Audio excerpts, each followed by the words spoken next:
did you have a chip on your shoulder going into this season? Just being undrafted, I've always had that chip on my shoulder. I ended up here in Carolina, happy where I'm at. I signed 1 year. If I got to continue to keep proving it, I believe in myself and have confidence in myself that I can go out there and continue to prove it. Welcome to the Schultz Report presented by Fanatics Sportsbook.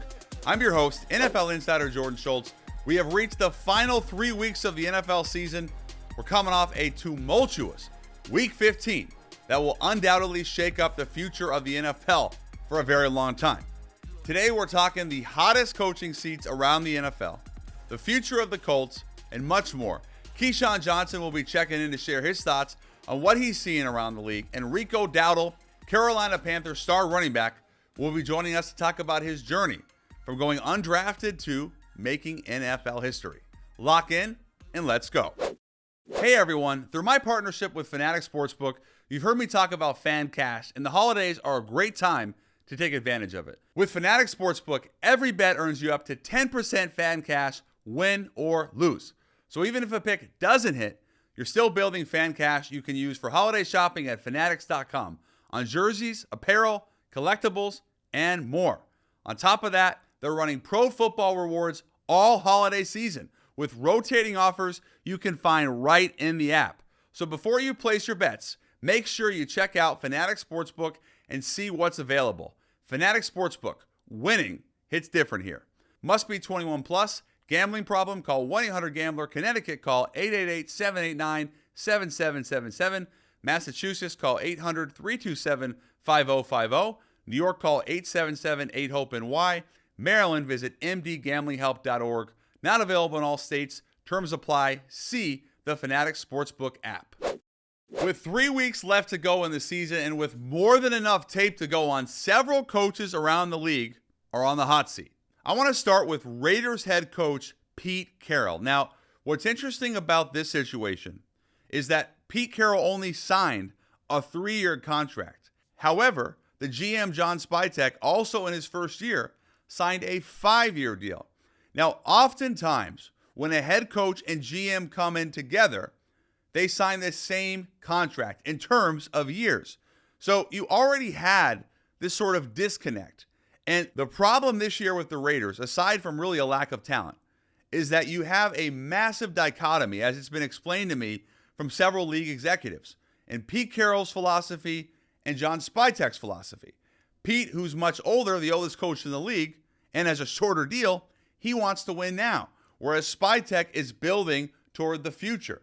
And so you don't have the alignment necessary to build the type of franchise culture the Raiders are looking for. That's not to say it can't work, but it hasn't worked. And as a result, and really because the Raiders have been so anemic, offensively with Chip Kelly, who was fired, and defensively, which is supposed to be Pete Carroll's specialty, that is one job I am watching very closely. We've spoken about Browns head coach Kevin Stefanski a number of times on this show, but after another catastrophic loss, you have to ask the question, is he safe? Now here's the problem, and I've said this, but I think it's worth repeating. When you have a 2-time coach of the year, which Stefanski is in 2020 and 2023, it is increasingly hard to justify firing him, knowing full well that if you do, especially in a coaching cycle like this, he will be at or near the top of the list for several teams looking to find a new head coach. Stefanski's gift is twofold. One, I think ownership really believes in him. Secondly, he is supposed to be a quarterback guru. And if you're the Browns and you're trying to develop Shedeur Sanders or Dylan Gabriel or maybe someone else in the 2026 draft, then Stefanski should, in theory, be your guy. But how many more years of ineptitude will owner Jimmy Haslam take, as well as Andrew Berry, who I do think is safe, the GM? That remains to be seen. But like Pete Carroll in Las Vegas, I think Kevin Stefanski is seriously on the hot seat. Another job I'm watching is Jonathan Gannon's in Arizona. They have a 3-win season right now, and really the problem with Arizona is that there hasn't really been any growth. And what I mean by that is last year, you thought maybe because they were competitive in a number of games, that would translate to more wins. We haven't seen that. Obviously, Gannong gets a little bit of a pass because starting quarterback Kyler Murray has missed most of the season. But he is, like Pete Carroll, a defensive guy. And the defense in Arizona has underperformed. Now, this is also a situation where you have a second-year head coach in Gannong and a second-year GM in Monty Ossenfort. I don't think Ossenfort's job is necessarily in trouble. But when I think about JG, who comes from Philly and really is supposed to be this competitive, young defensive guru, I haven't seen any of that. Arizona, Michael Bidwell, the owner, has normally been quite patient when you think about previous coaches and regimes. I'm not sure the same is going to happen with Gannong. It's hard to believe in a team with a record that bad, not to mention when a head coach says, I still believe in us, we're just having a dip. It's not really a dip when you've lost 11 of 12 and have been blown out in consecutive weeks. That's simply not going to cut it. I think Raheem Morris in Atlanta is another name that a lot of folks are watching for a number of reasons. He's a defensive guru, or at least that's what he's supposed to be. And I keep referencing that because as a head coach, if you're a defensive guy and your defense isn't very good, the onus falls on you. The same with an offense that is struggling. So when I think about Raheem Morris, who goes 7-10 in his first year, and this year appears to maybe even have a worse record, he will get a little bit of a reprieve because of the Michael Penix injury. But if you think about Arthur Smith, who was his predecessor, he had 3 seasons and it wasn't good enough. And if I think about Raheem Morris, this is his second job, right? He was the head coach in Tampa. He gets a second job in Atlanta. And it seems to me like it's been a little bit disorganized. Now, I like Raheem Morris. I've always felt like he was a good DC, and I wanted to believe in him as a head coach because of his leadership skills. But if Atlanta struggles down the stretch, and obviously they had a huge win against Tampa on Thursday night last week, but if they struggle down the stretch the way they have for most of this season, especially defensively, then I think there's a real chance that he'll find himself out of work, considering owner Arthur Blank is well into his 80s and does not want to be playing for the future. He's playing to win right now. The final name on my list is Dolphins head coach Mike McDaniel. Now, if you rewind the clocks to the beginning of the season, September, it felt as if McDaniel's seat was hotter than anyone's. Now, he has since salvaged it and turned around Miami's season, which I think he deserves a lot of credit for. They're 6-8, which is pretty respectable, all things considered. The potential problem for McDaniel is that his quarterback, Tua Tagovailoa, has not played particularly well, and that if you look at Pittsburgh as a litmus test, where they get blown out on Thursday Night Football, Week 15, that's been the bugaboo for Mike McDaniel teams. Cold weather environments in December and January. They've always struggled, as has his quarterback. Now, I think McDaniel's most likely safe, but if they struggle down the stretch, particularly offensively, then it's certainly worth monitoring as we go into February. I do think it's worth mentioning that ownership does believe in Mike McDaniel, which is why they didn't pull the plug earlier on in the season. The debut of one Phillip Rivers against the Seahawks went much better than many people, including myself, expected. So I was in Seattle for this game, and I was watching Rivers a lot in pregame warmups. I wanted to see what he was doing, how he looked, and quite honestly, I didn't think he looked great. The biggest difference between Phillip Rivers at 44 years old and Phillip Rivers at 39 is that there really isn't a difference. As he said in his press conference, I was never really running away from people. It's the intelligence, it's the mind, it's the ability to check things at the line of scrimmage and really rely on a dominant run game with Jonathan Taylor. If you look at the stats, 120 yards, 1 touchdown, 1 pick, 73 passer rating. Not especially gaudy, not super impressive, but when you actually watch the game and you consider the fact that Seattle's defense has been dominant, especially at home, it becomes that much more impressive. And as it's been described to me, the relationship between Phillip Rivers and head coach Shane Steichen, who's also calling plays, is incredibly special.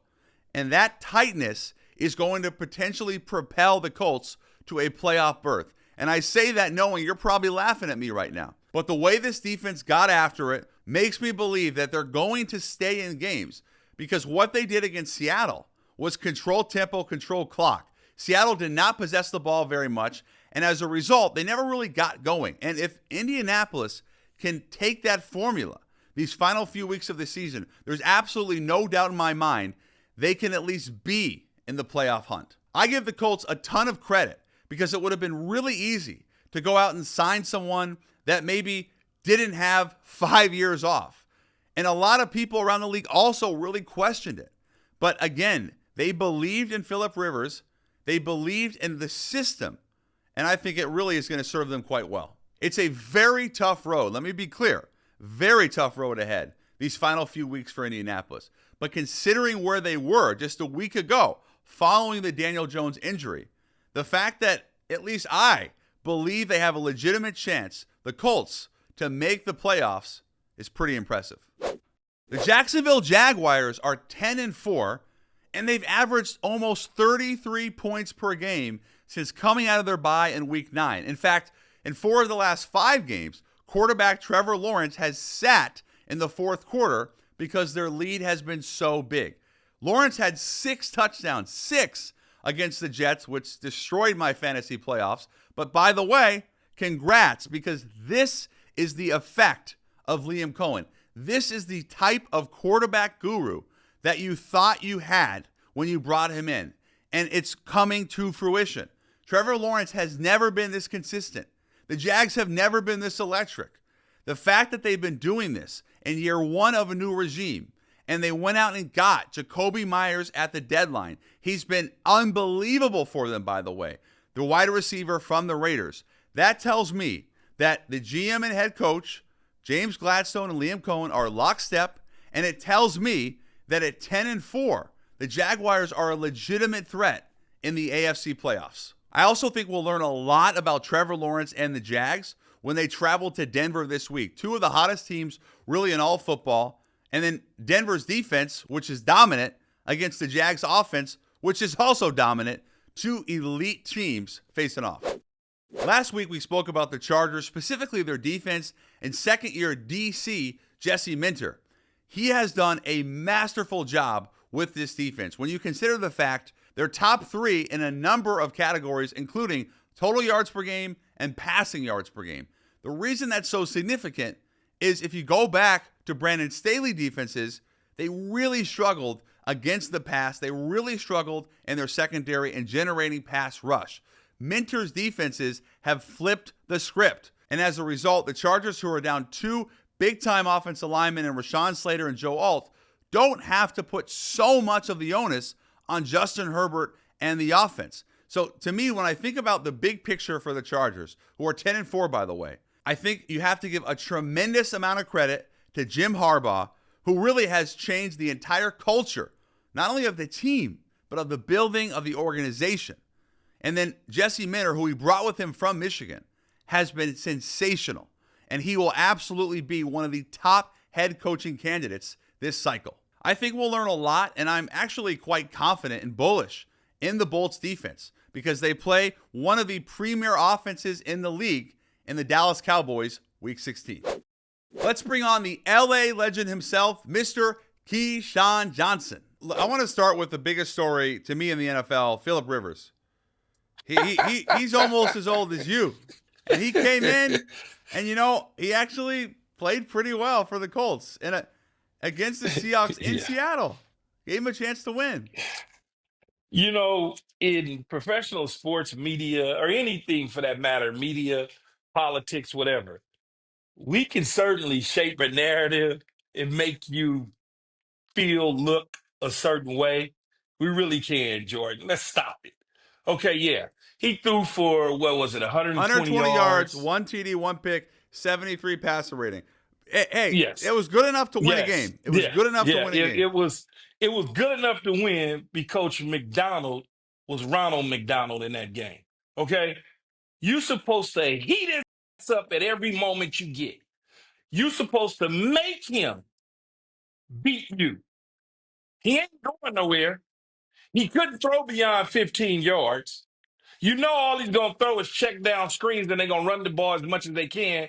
when they catch you in certain situations, though. I was a player once upon a time, and I think it was 1998. The New York Jets, played a 45-year-old Steve DeBerg that just came out of retirement. Whoa, Very yeah. similar, very, very similar to what we just saw with Phillip Rivers, right? Atlanta was rolling. Chris Chandler, I think, might have been the starting Chris Chandler, quarterback that Huskies. year. Yeah, of course. In DeBerg somehow got on the roster or whatever. They played us. You know what Bill Belichick and them did? Man, they heated his ass up. He might have threw for barely 100 yards. I think we sacked him 4 times, four, maybe even 5 times. He threw a couple picks. He lost the fumble, and we blew him out. We were not going to allow some dude to come off the couch that couldn't run from the tackle to the tackle to get away, beat us. Now, here's the mistake with the Seattle Seahawks. I understand predominantly, right, Jordan? Coaches don't like to change what they do. And I know Seattle likes to run a lot of zone coverages and things of that nature. They're not a heavy man blitzing team. They like to get it all up front with the front 4. That's cool. But against this dude, you change your defensive scheme and you allow your guys to lock on to those receivers and you get at his. I'm telling you, you get him, you make him throw 40 yards down the field to beat you. You make him do that. But, in the end, he did an okay job, I guess, serviceable for whatever it was. But I'm not buying that. That ain't, no. Wait, No. so Mike McDonald, who has made his bones in this league as a defensive play caller. Yeah. And that's his defense. Yes. Why wouldn't he try to come after Phillip Rivers? Because a lot of coaches don't like to deviate from what they do scheme-wise. They just schematically they don't. Right, and he's not a blitz guy. Or he may not be a guy who is overly confident in his blitzing schemes, right? So he tries to stick to what he knows. And that's okay. A lot of people do that, Jordan. They stick to what they know. I'm just telling you what we did in New York when we played a 40, I think you might want to check, but I think he was 45, Steve DeBerg. You guys came after him all game, and we lit his ass up. The dude couldn't get out of the way. It was sad. It was sad. And as I was looking at this, I kept saying, it triggered in my mind. I was saying, I think we played against Steve DeBerg and this happened. And I remember because I scored in the game, so I kind of remember that we lit his up. I think we had 4 or 5 sacks, a couple turnovers. He threw for 100 yards. Another quarterback I want to focus on, Joe Burrow. Are the Bengals wasting Joe Burrow's prime? Okay, let's be fair though, right? Let's be fair. Is it the Bengals that's wasting his prime, or is it Joe Burrow that's wasting his prime, or is it a combination of both? You can't help the club in the tub. You just can't. And every year, where's he at, Jordan? He's in the tub. So in order for you to be successful, I got to have my starting quarterback ready available to me. If you take a look, and I've tried to tell you this over the last several weeks, if you have a quarterback, you're going to win. If you don't have a starting quarterback, you're probably not going to win with the 2s and the 3s. It's just not going to happen. They're backups for a reason. If it's a young backup that just got drafted who's waiting for his turn, it's one thing. But if it's an elder statement that all of a sudden has to replace a pro future potential Hall of Fame guy like Joe Burrow, you're not going to win very many games. So I think it's a combination of both. I think Joe Burrow, because of the injuries, and Cincinnati not having a contingency plan in place just in case he gets injured. Yeah, but Here's Flacco played fine. He actually played well. Yeah, but that's a Band-Aid. That ain't nothing but a little bitty Band-Aid. That's all that is. It's not even a big Band-Aid, Jordan. It's one of those little kitty ones. You only get the scratches from one end of the wrist to the next. You can only put it on a half of it. That's what you're dealing with.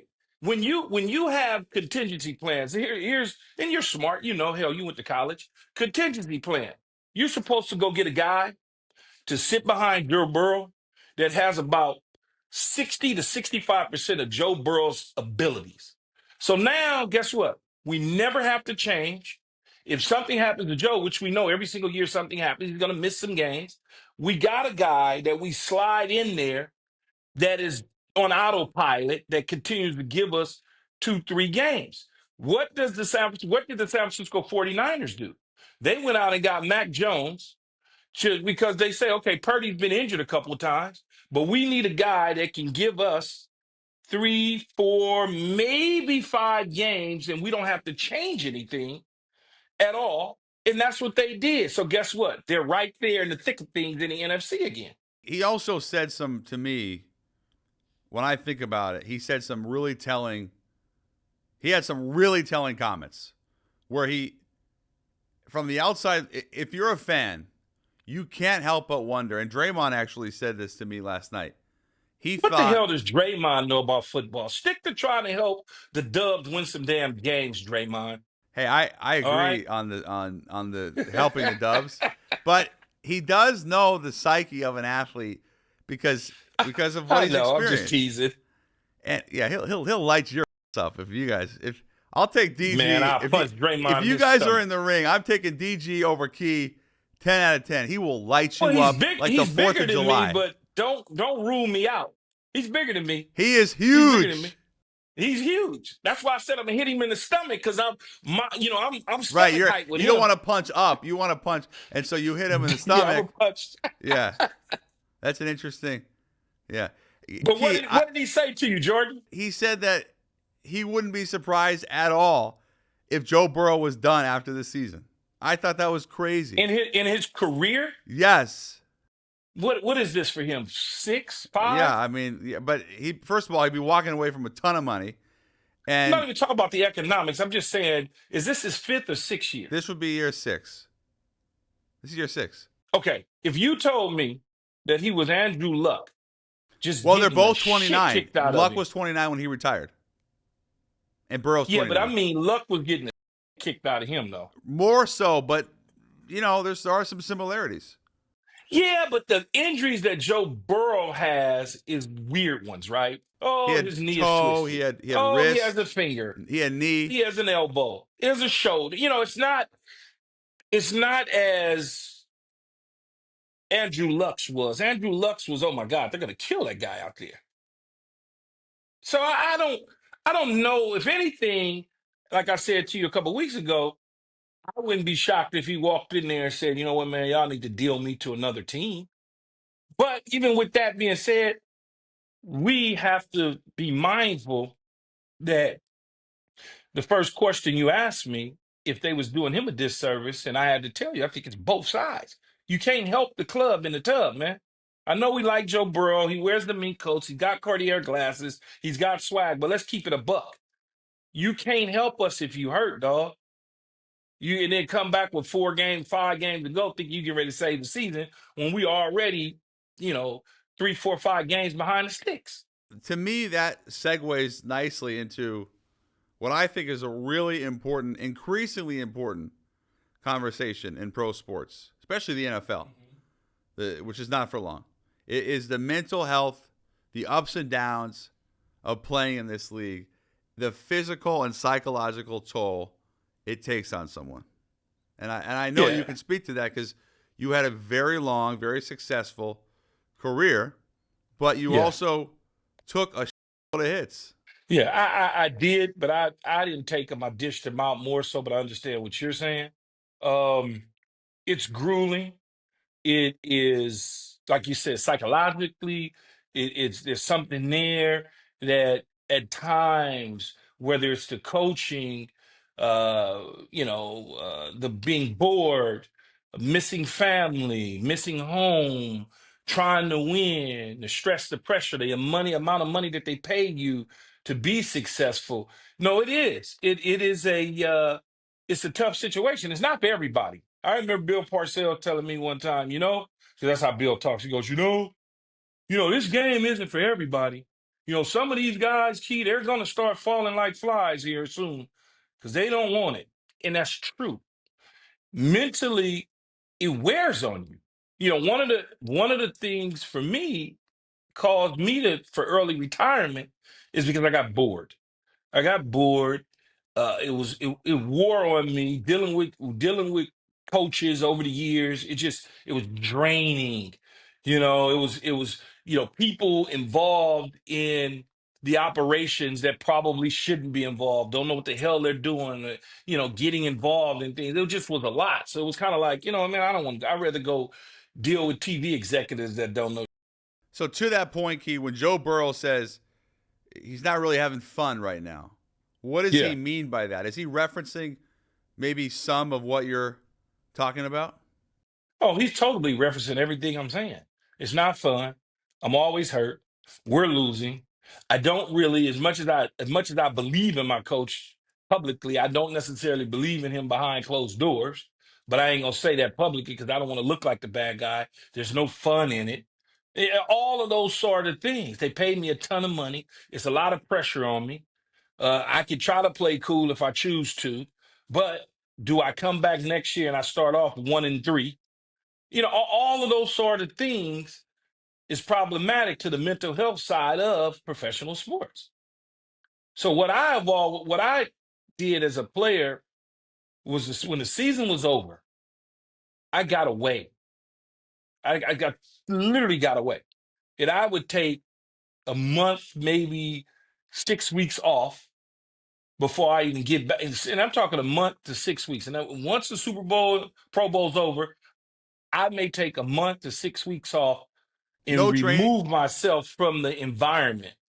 Is that no training at all, or No, I mean I do some light training on my own though, right? Light training on my own, vacations, Hawaii, the Caribbean. you just want to If get I knew the out of Schultzes back football? then, I Yeah, probably could have, if I knew the Schultzes back then, I probably could have, you could been have a done little some more other stuff. Caribbean life, a little more Yeah, Mediterranean life. yeah, yeah. But the point is, you wanted to get out of the facility, away from everything, and Yeah. obviously, at some point, those 4 to 6 weeks weren't enough. You needed a permanent get out of it. Well, no, you know what? It was enough to get me ready for the off season and get me ready for training camp because once we're done with all the OTAs, I think it was like May, June, I'd go away for another 3 weeks and get my mind situated to get ready for the season. Um, I tried to remove myself from all things NFL as much as I could. I think this is a really important one. There's two New York things. I want to start with the Giants. Yeah. So I really, and I have liked Jaxson Dart for a long time. I know he was at SC for a minute, but should they feel confident about him given all the concussion protocol stuff that's been happening there? Yeah, but I don't think his concussions have been that. Well, first of all, I can't speak for concussions because I've never had one. No, and I don't want to say that they're not serious or whatever because all concussions are serious. But I don't think his was to the degree of, let's say, a Tua, right? I would Yeah, be well, more that worried was about really scary. Tua's Yeah. than I am Jaxson Dart's. Just simply because he didn't miss significant time like Tua. Tua's missed significant time because of the concussions. I think Jaxson Dart's probably, without being a certified neurological guy, that Jaxson Dart is more of caution, right? Taking precautionary with him opposed to, okay, he's going to sit down for 6 games. Right. I mean, yeah. So, I don't know that they should be worried about him at this juncture. If that's making any sense. I just think his demeanor and swag, that's all built for New York. But to your point, he's got to be on the field. And Yeah, it's got to be on the field. And I really respect how he says, I'm not going to change my playing style, but I do Well, if you think, don't change you don't change your playing style, you're gonna be on Schultz's report. That's what's gonna yeah, happen. maybe So just you better moderate it a change your little playing bit. style. You can Moderate it. change your playing style where you don't have to take the hits. You Right, can unnecessary slide. hits. You can get Yeah. out of bounds. You can throw the ball in the ninth row. You can change your style. You can still approach it with the same mentality. With the same mentality, you can still approach with the same mentality. Right. You know, but yeah, you're gonna change your style. If you don't change your style, again, you're gonna be on the Schultz Report, which means that you're gonna be working in TV sooner than later. I tell you, who might be working in TV is Steve Wilkes. I don't know if he'll be working. I don't know if he'll be working in TV, but I get it. They were basically dead last in every category. And my thing is, if you're Aaron Glenn, the Jets hired you for your defense. So let's see your defense. This is what I've always said in general, and I understand what AG was trying to do, because Steve Wilkes and Aaron Glenn have a similar philosophy in terms of the defense and what they want to do. Which is what? Right? What is? Which is play man-to-man and get after people, and that's the philosophy. Sometimes, just because you and I have the same philosophy aligned doesn't mean that you're going to call it like I call it. And I always tell people this, and I told Sean McVay this, and he was going to do it anyway, but I told Sean when Sean first took the job, I said, be yourself and don't let anybody call the offensive plays, man. This is how you got the job. You got the job calling the offensive plays. And I say the same thing for defensive people. That's why when I look to Dan Quinn making a change in Washington, you got is it the Commanders? What the hell is the Commanders? Yeah. I was gonna call him every day. The Commander. I was like, the Washington Commander. I look at Dan and I say, that's the smart thing to do. That's how you got the job.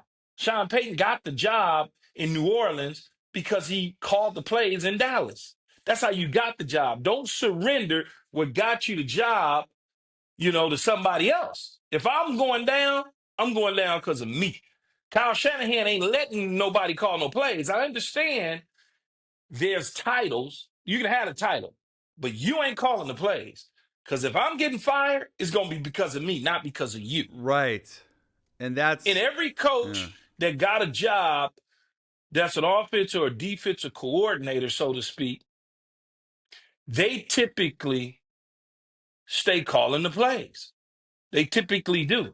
Until maybe a few years in it, as they get successful, then they'll delegate those plays to people, right? I mean, you can look at Andy Reid. Hell, Andy Reid still calling plays, even though they claim Nagy calling them. Yeah. Right? Yeah. But we all know who's calling them. We all know that. Yeah. So if you're Aaron Glenn, let's use this as a learning lesson and say, and that's okay. It's year one. Yeah. You're not. They were not going to win 9 games. No, but the defense. Year one. He's a defensive guy. He was a really successful DC in Detroit. So now let's come to New York and let's create use the same philosophies. And I think he will. And here's the problem with Nick Sirianni in Philadelphia. All of a sudden, Nick Sirianni started paying more attention this past week to the offense, and they put up 31 points on the Raiders. He was more involved. How did you get the job in Philly to begin with? Because you did well in Indianapolis, and they was like, okay, we know him. Let's give him the head coaching job. But then he surrendered the plays and let somebody else call it, and it just doesn't work like that. You have to call the plays. And I think AG will go back to it this year coming up in 2026 as calling the defense. Now, he can manage the team. You got to make sure that the offensive coordinator can handle that side of the ball. And if he can handle that side of the ball, you can handle the defense. Make sure your special teams coach can handle the special teams. And you can manage the team. Because when you're managing a team, you're managing things on game day like who you want to have do certain things, right? You're not like trying to run the defense, trying to run the offense, trying to run special teams. He's not there in his career yet.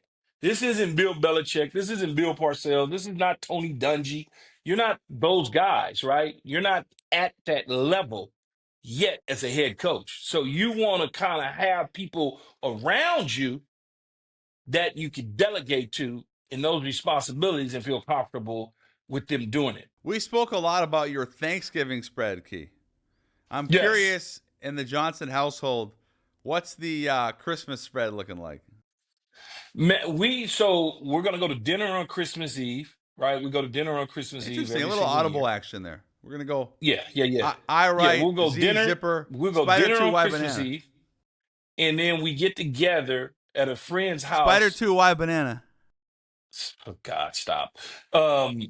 We get together at a friend's house on Christmas. After the kids do Beautiful. everything underneath the tree, we go to a friend's house and we have a brunch at a friend's house, and Great. that's pretty much our Christmas right there. And I have a really special thing for you. I have a lot of raisins and whitefish salad to send you. Why would I? I don't eat. Well, I don't eat whitefish salad.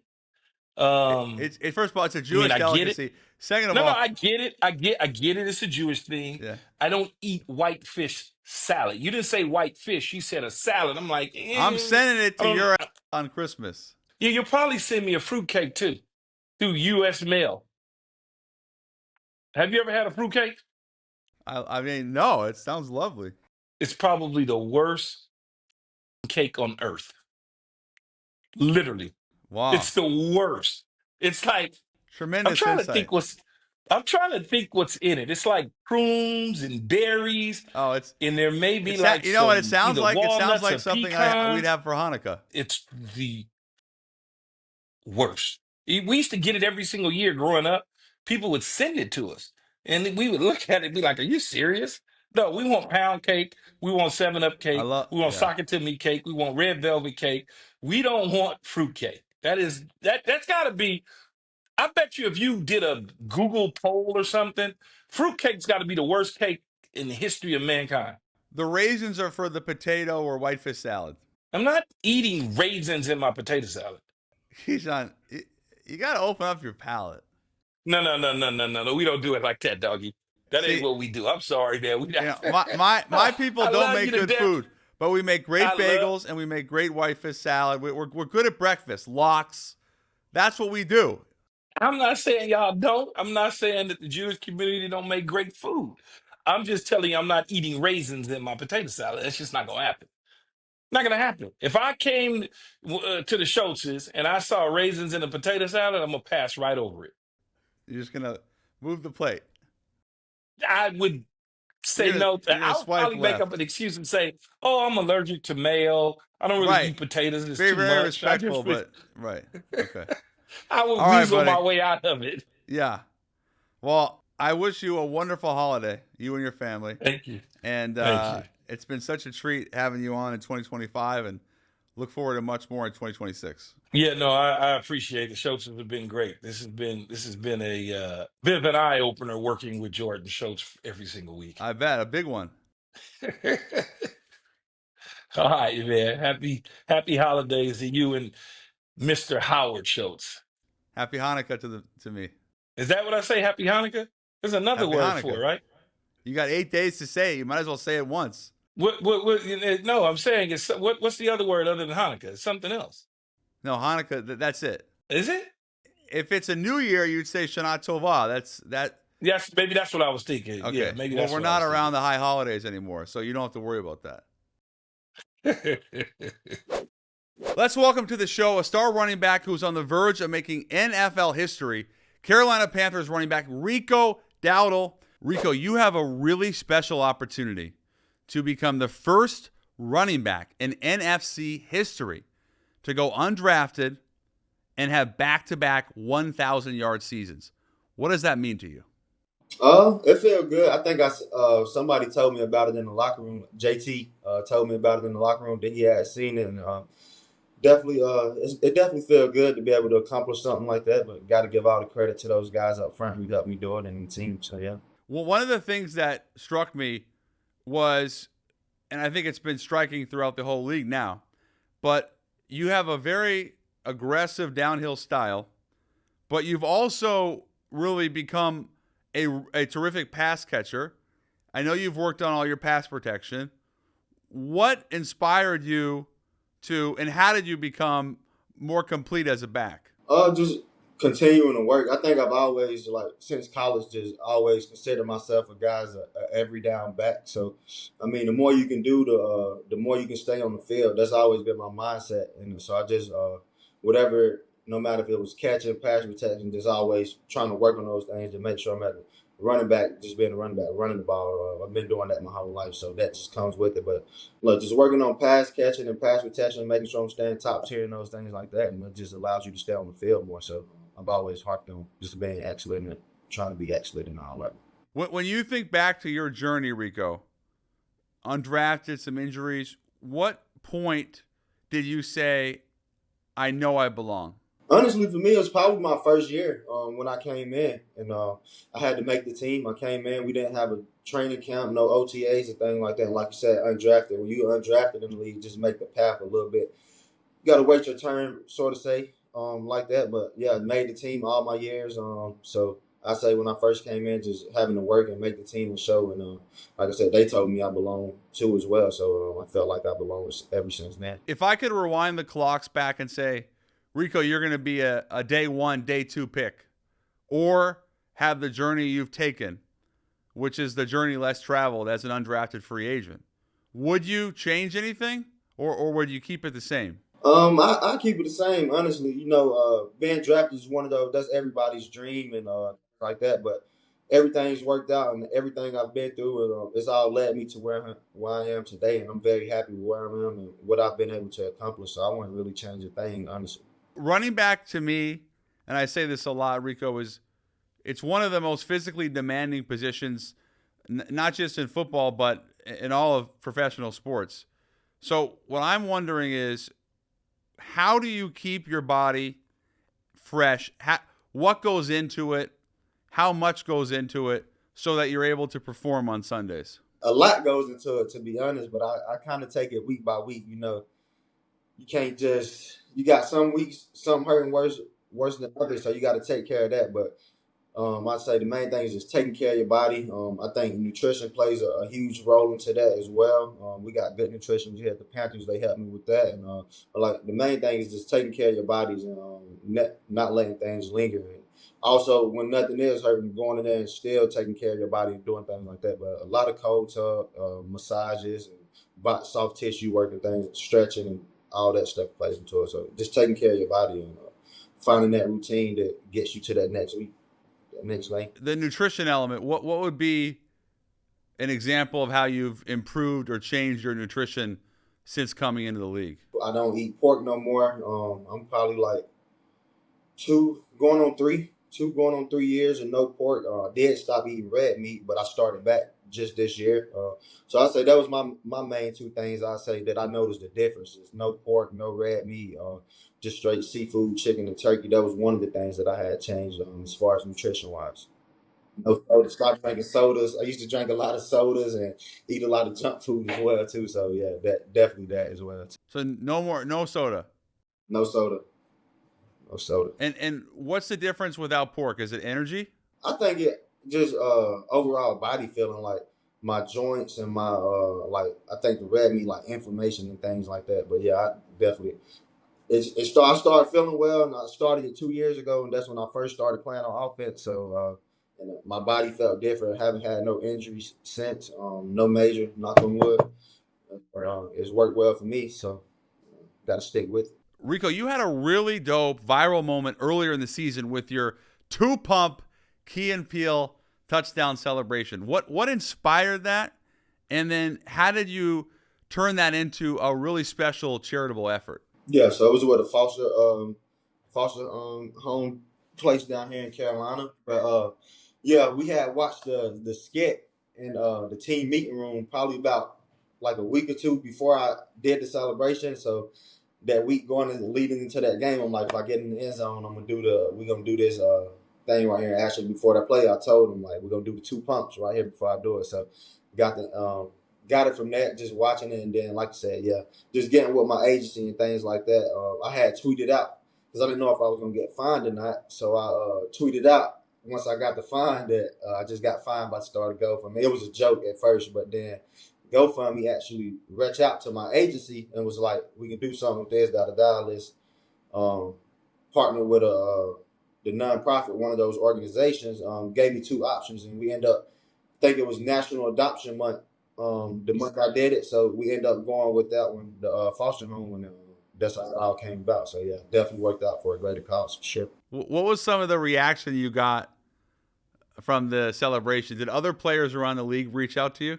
Nah, but I did see soon after, the same day that I actually did the fake pump, Aaron Jones did it, and but yeah, no players around the league really reached out to me about it.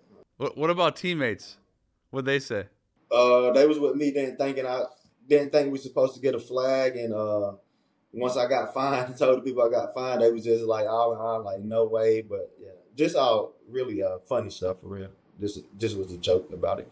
You had a great mic'd up moment earlier in the season with head coach Dave Canales, where basically in the middle of a game, you go up to him and you say, I have a play I know is going to work. Walk me through that. But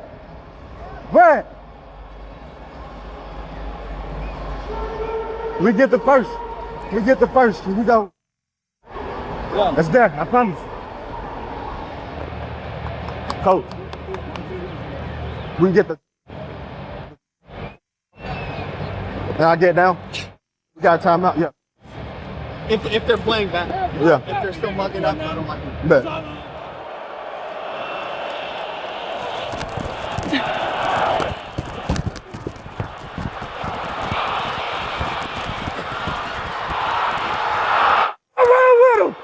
Go!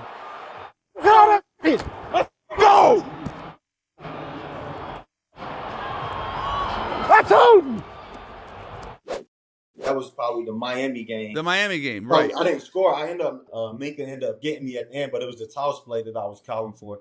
We ran the toss and ended up working out, yeah. But just getting a feel for what the defense is doing, really, that was one of the things that played into it. Like, knew they was coming down off the edges, and it was kind of condensed box. So if we could get them pinned and get around the edge, that I knew I have a chance with that play, as long as I get past the second level backwards. So how does that work? You just go to Canales and you're like, this is gonna work. I know it. He come in and tell you, like, if you think something, you got an idea or something. He don't always listen to me. But yeah, just go in there and give him an idea of what I think, and he ended up calling it, and it worked out that day. So there's other times where you say, all right, coach, I got something, and he says, no, I don't like it. Yeah, he definitely, that's happened on here. Just be like, he gonna try and get to it, but go to the floor of the game and go with the floor of the game and things like that. What's something about Coach Canales that maybe the average, even Panther fan, might find surprising? I think it's out there. I just say it's just a pretty cool trait about him is he's always positive, and I think everybody knows that, and it definitely carries out throughout the whole team. Like, no matter win, lose, or draw, he's just always relaying a positive message to the guys and things like that. And I think that helps us a lot. He's just a very player-oriented coach, and that's great. That's a great thing. I've been really impressed with Tetairoa McMillan this year, and not just because of the highlights. Like, it just feels to me like he's a pro. He came in as a pro. What's impressed you about his game? Just his route running for me, with a guy that size, his route running, and just like you said, the guys came in. He looked like a pro from the time he came in. Just watching him in training camp, just a young guy, but coming in, just picking up on the game and being able to go out there and do what he do at a high level so fast. It's only the start for him, so he's going to definitely be one of the ones and a great one for a long time around. What's the upside for someone like him? The upside, jump balls. I don't think he's got. I think he had one that he's really just. I think it was the first Atlanta game. He ran like the out route. I don't know what you're talking about, but just went up top and went over the dude. That right there, and just like you said, he's just an all around playmaker. So huge upside everywhere. I really don't see no downside. That's the thing about it to his name. And how about Bryce? I know you weren't with him last year, but what has he done just this year to improve? I think Bryce just continued to build off of what we played him towards the end of the year last year. He was playing really well. Just continuing to build off that, his leadership and how he lead the team. But like you said, always when it's time to go win that game, Bryce going to get it done. And I think that's shown many times. And how he just carries himself, stays neutral, and go out there and execute at a high level when the team needs it most. And, he's done it plenty of times this season. In the huddle, he's always the same, even when it's like a fourth quarter tight drive. Always the same. We could be team score going up. I forgot which game it was. Maybe the Dallas game, I think. I think they scored to go up like late in the game, and it's a clip of him. He out there just dancing with Demo, like just getting ready. Like that's just him. He always the same. So yeah. What are some of the things, Rico, outside of football you really like to do? I game a lot right now. I'm sitting in my gaming room. Gaming, but other than that, spending time with the family, man. You know, I got 2 little girls, so just doing things with them and trying to find stuff to do with them, vacations and things like that. Other than that, pretty chill. Be at the house on the game. How would you describe what being a girl dad has done for you as a person? It definitely changes you for sure, but that's what I always tell people. Like, I never really need no outside motivation. Like, I'm truly motivated by just being a dad and my kid. I know I got to do well for them, so that's really the only motivation I need. I've told that to many of people, but yeah, it definitely changes you, man. They snatch your heart up. My oldest daughter, she just turned 5, and she a real girl's dad, so I love that. The youngest one, the mama's girl, but oldest one, she a girl's dad, and like I said, really enjoyed it. Definitely made me wake up. That's all I got to think about. I think about my kids, and I'm ready to go. Does being a girl dad, has it impacted the way you think about the professionalism of the job at all? No, I wouldn't say necessarily, no. I definitely believe in, like, never mind, I ain't say that. No, yeah, that it is, yeah. But yeah, I wouldn't really say it's impacted how I think about jobs and stuff like that at all. You said you wake up and you think about, you're always thinking about the kids and trying to be better. So how does that manifest? Obviously, being undrafted, everything is stacked against you. And you have made it in a major way. But being a dad and having 2 baby girls, how has that impacted the way maybe day to day you go about your business? Not only in the facility, but just everything. Yeah, just like I said, trying to make good decisions, good choices in life and things like that. But as far as like when I'm going to work, if I'm feeling a nick and knack, something like, and I know I got to go out here, game day, nicks and knacks, and I know I got to go out there and perform at a high level if I want to be able to take care of my family how I want to. So from that aspect, just knowing I always got to do well and put my best foot forward for them, the rest to take care of itself. You said earlier that you wouldn't change your path. I'm curious. So you had 1,000 yards last year. You hit free agency. I don't feel like, and maybe you'll disagree, but I didn't feel like you got enough respect. Maybe because he wasn't a first-round pick, but I didn't feel like you got enough. Did you have a chip on your shoulder going into this season? I think, like you said, just being undrafted, I've always had that chip on my shoulder, just having to continue to prove it over and over again. But like I said, I don't really think so as well. But, it came down to what it came down to. I ended up here in Carolina, happy where I'm at, and it's worked out very well for me. And like I said, I signed 1 year. If I got to continue to keep proving it, I believe in myself and have confidence in myself that I can go out there and continue to prove it. So, and that's how I look at it. Last question. Who has the best drip on the Panthers? I say Tuba. Tuba has good, really? Yeah, I say Tuba. Yeah, that guy, he's dressed out, designer down, something every day, no matter what the day is. Every day of the week. I made a joke with him yesterday. He came in with like some halfway down to your ankle shorts with a bubble coat on. He started joking about me. He said I had like a crazy looking jacket on. But I say Tuba though, yeah. He got some pretty decent stuff he come to work with every day. And you, how about you? How would you describe yours? I'm pretty neutral. Like, I got clothes and stuff, but I really don't wear. I'm really more of like a sweat, like right now, sweatsuit type of guy. I really just wear sweatsuits all the time. But I do have clothes. I just never wear them. Coach Canales? He's got some swag. Yeah, he definitely got some swag to him. His car, I like his cars. I haven't really seen him dress up too much, but I definitely know he got that side to him based off his cars though, for sure. Well, Rico, I appreciate you taking the time, man. I'm really happy for the success you're having, and I know it's only the beginning, and hopefully we'd love to keep in touch and continue building. Yes, sir. Appreciate you. Time for our bets of the week presented by Fanatics Sportsbook. I'm going to go either or. Bears +1 versus the Packers. Panthers +3 versus the Bucks. I'm going to go with Chicago. Now, Green Bay has owned them with Brett Favre and Aaron Rodgers. But to me, when I think about Chicago this year, this is a Bears team that since day one basically has felt like it's on a mission. Specifically, Caleb Williams, Ben Johnson, that connection, pretty freaking special. And I really like Green Bay, but they have Tucker Kraft now out for the year and Micah Parsons. A lot of emotional baggage, I think, after losing Parsons, who 12.5 sacks, all-pro caliber year. That hurts a lot. I'm going to go with the Bears +1 versus the Packers. Jags +3 at Denver. Patriots +3 at Ravens. I'm going to go with New England, coming off what really felt like a win until the very end. They were up 24-7, I believe. They end up squandering a massive lead to the Bills. Now they get the Ravens, and New England to me with that offense, and as well as Drake May has played, I just feel like getting points, even though it's on the road, feels like the right play. And then 49ers -6 at the Colts, Eagles -6.5 at Washington. I'm going to flip this and take the Colts getting 6 at home.